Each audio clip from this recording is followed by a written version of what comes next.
La présente cérémonie marque l'aboutissement de 3 années de négociations.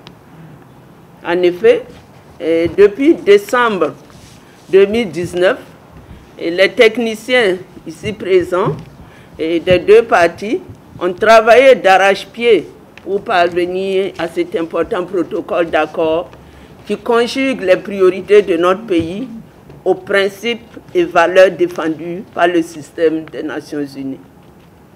Je voudrais ici remercier tous les acteurs qui se sont investis dans la formulation des thèmes de ce protocole qui aborde la problématique de la prise en charge des enfants dans le contexte de la sécurisation du territoire.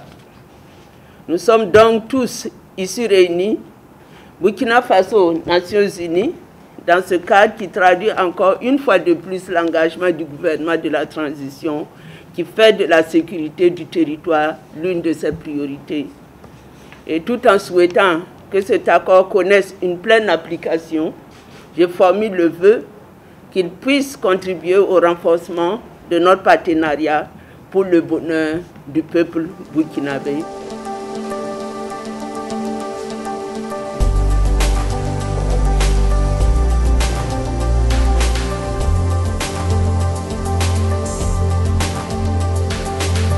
L'objectif principal de la justice pour les mineurs, c'est plus qu'en toute autre matière, leur réinsertion sociale.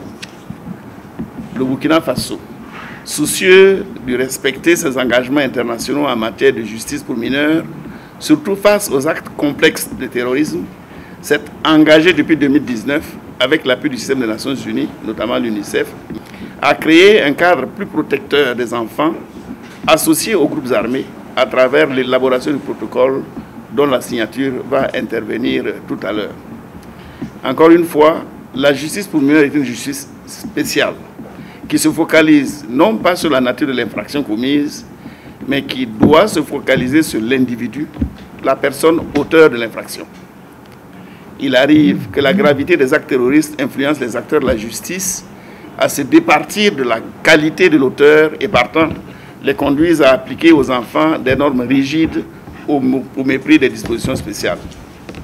C'est pour rompre avec ce risque qu'il est prévu ce protocole dont la mise en œuvre va offrir un cadre adapté et approprié qui tiendra compte de la spécificité des enfants et de leur vulnérabilité.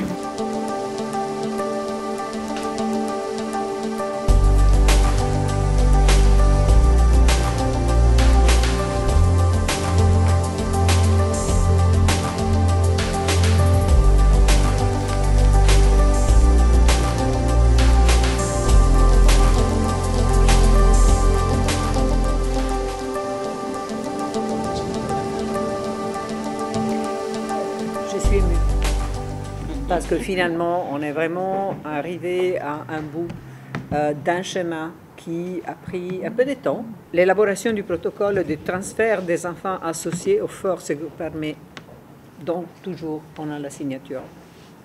Ce protocole va vraiment nous donner un instrument de redevabilité pour trouver des solutions adaptées à la réalité du Burkina Faso. Les Nations Unies demeurent engagées pour la mise en œuvre de la feuille de route et du plan d'action déjà préparé et validé avec l'ensemble des acteurs pour accélérer l'application du protocole. C'est clair que les autorités ont la lourde tâche de mettre en place des mesures préventives et protectrices pour mettre fin à la violence à l'égard des enfants. Et à tout cas où les enfants sont tués ou grièvement blessés par les groupes armés et à veiller que tous ces auteurs de violations graves contre les enfants soient tenus responsables.